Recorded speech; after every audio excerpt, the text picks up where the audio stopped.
People in Japan, South Korea, and China agree with the group at almost double the rate of people in the US or the UK. Same brain, same task, different result. Asch was a social psychologist at Swarthmore College. He'd designed the test deliberately simple. 2 cards, 1 line on the first, 3 lines of different lengths on the second. Match them. In a room alone, participants got it right 99% of the time. The errors were statistical noise. Then Asch put them in a group. Each session had 8 people. 7 were actors, hired, briefed, and told exactly which wrong line to point to. The 8th was the real subject. They sat at the table, not knowing that everyone around them was performing.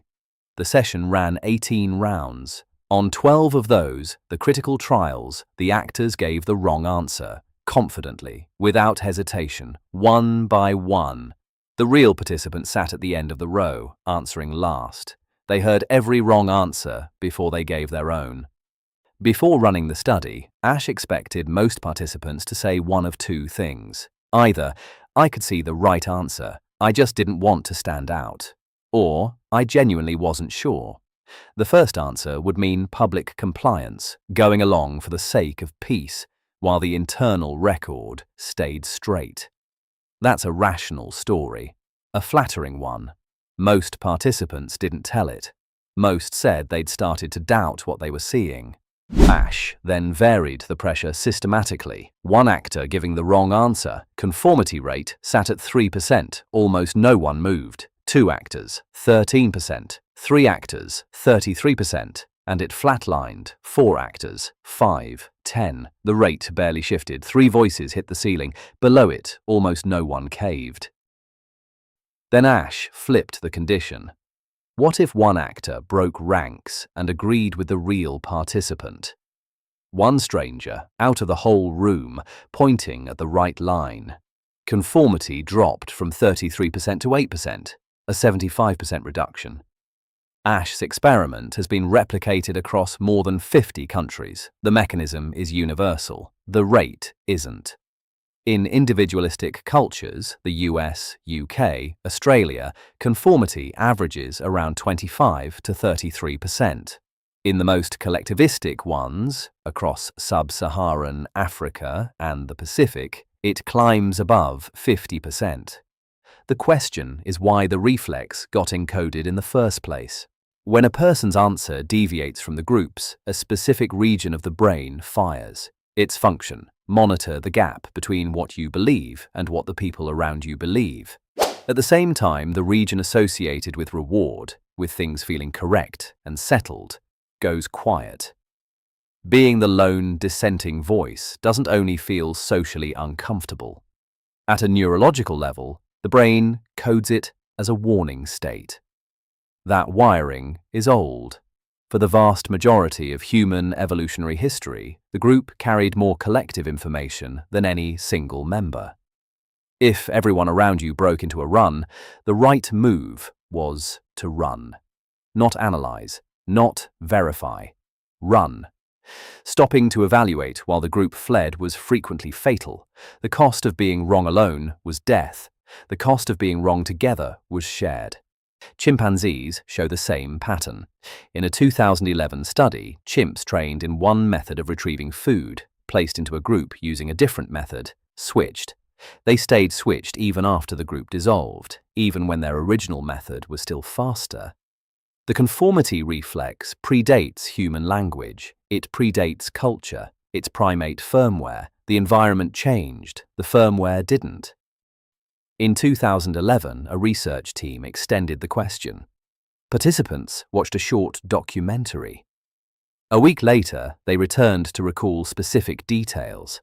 During that session, they were shown what they were told were other participants' memories of the same film. Those memories were wrong. The participants adjusted. They drifted toward the false version.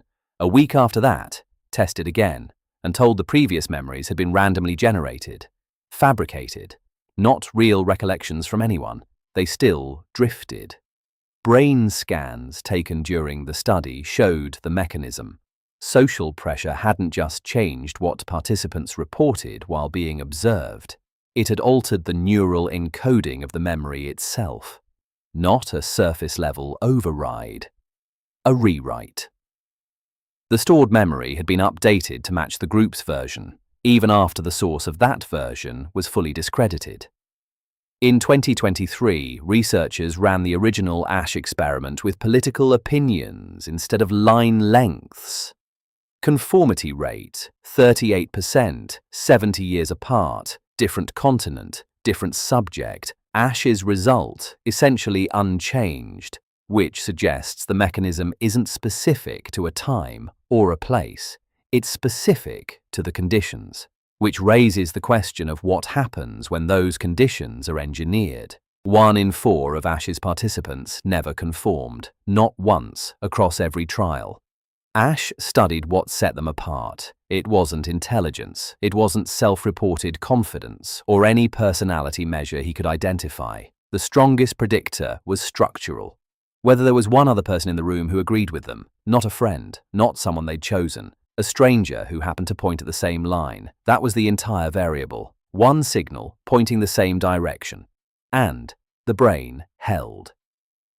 Asch specifically designed his rooms so that descent was possible from any direction.